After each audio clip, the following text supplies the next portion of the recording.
My dad recently passed away from cancer. My mom died from a heart attack. She was the most special person I've ever met. I think the thing that I'm gonna miss most about my stepdad is how happy he made all of us. She just had a beautiful soul. She was just sweet inside and out. My favorite memory of him was when He had the best blue eyes ever. He was funny, he was really smart. He was just kind.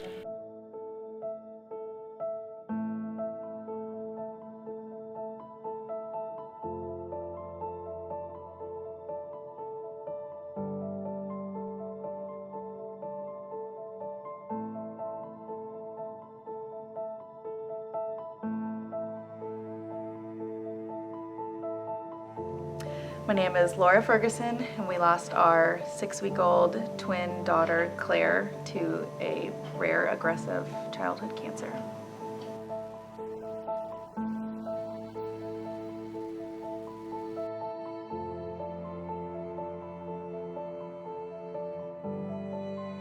She was Daddy's little girl.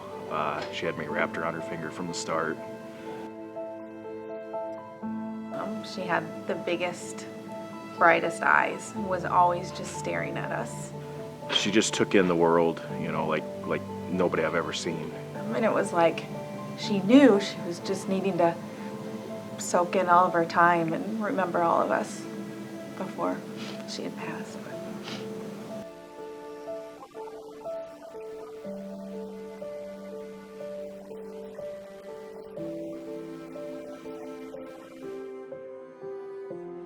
So the first week of them being here, we were back in the hospital with my preeclampsia after delivery.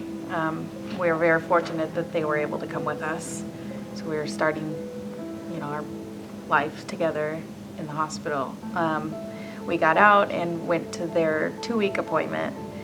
And he was checked first, Oliver was, and everything was fine. And then the pediatrician started to look over Claire, and he was feeling around her abdomen and said, has anybody had any concerns about her liver being enlarged? And we said no. And I had, for a twin pregnancy, of multiple scans, and nobody saw anything concerning. It was a very smooth pregnancy. And so we were sent right away to Mercy to do an ultrasound. And it confirmed there was a mass on her liver. It's just, as a parent, something you never want to hear, and it's worse than a worst nightmare. So the next week we had an MRI and had devastating news that it was cancer. And it was a nightmare. It wasn't anything we expected to ever have to encounter. We didn't know where to go, and what to do. Monday that we came back, we were admitted to the hospital. The tumors were just growing rapidly all over her body. And then Wednesday she passed. I was supposed to have twins. You go through your pregnancy and you're supposed to have 2 babies, and I get to watch Oliver grow up, wondering what his sister would have been like. And I didn't know where to turn. I was still on maternity leave. I was still, healing. And then now I was grieving. So it was tough. So we had a few people suggest Lost and Found to us. And it wasn't something that I myself was familiar with. I had never heard of the organization. I'm glad I did. I'm glad that was recommended to us. I know it was for a reason, and it was exactly what our family needed. Inside group, people have different ways of coping with grief, and it's easy to kind of connect with people that way because they get what we're going through, and they understand our thoughts and our feelings. And I remember connecting with another girl about ways to cope with stress, at night, because that seems to be the most triggering times, either being alone in your vehicle or at night. And some of those friendships are what we needed at the time and still need. And, you know, we have a large support group, but the people that are inside Lost and Found have really lifted us up when we needed it the most. And that goes from just the people to the moderators, you know, facilitators, even just the staff, everybody.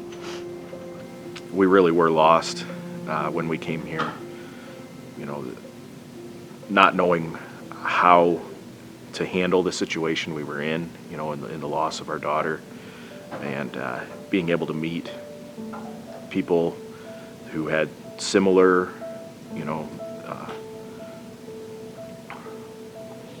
experiences or, you know, similar loss to us, and how they had handled it or what they could, you know, tell us as for support really helped.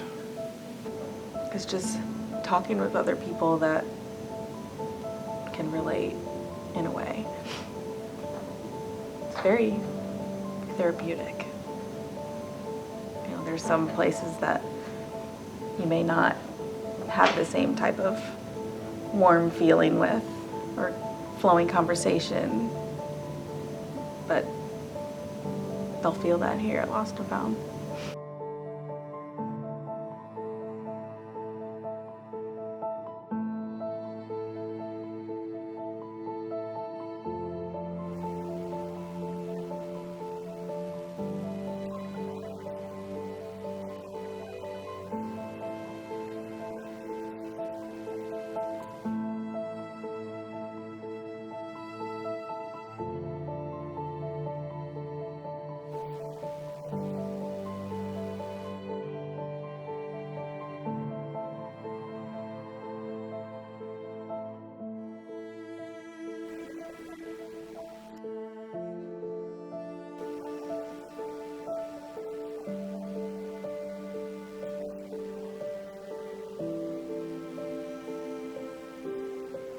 Lost and Found has helped us learn, you know, that it is okay to grieve however you need to grieve, and that everyone is different in how they grieve. My husband and I grieve completely different. Completely different. He's the more, you know, quiet, keep him to himself. I want to go sit in a deer blind and, you know, process my grief that way. And I want to talk about her, talk about everything, and just. It's helped us have a better understanding for each other, and that, you know, although I may react differently to the situation than my wife will, that both are perfectly fine. I would say it 100 times over to make the decision to come to Lost and Found. I think people don't understand how much of a difference it makes until you step foot in here. And we'll continue to grieve throughout our lives, but learn, you know, that we can also celebrate her and remember the good times that we did have with her and how lucky we were to be her parents. It's going to be okay. And I never thought I would be on this side of the grief, you know, where our story now helps others. But if it can, you know, I encourage them to come here. Out with puffy eyes, red eyes from crying, but it's still, I'm just glad that there's this place.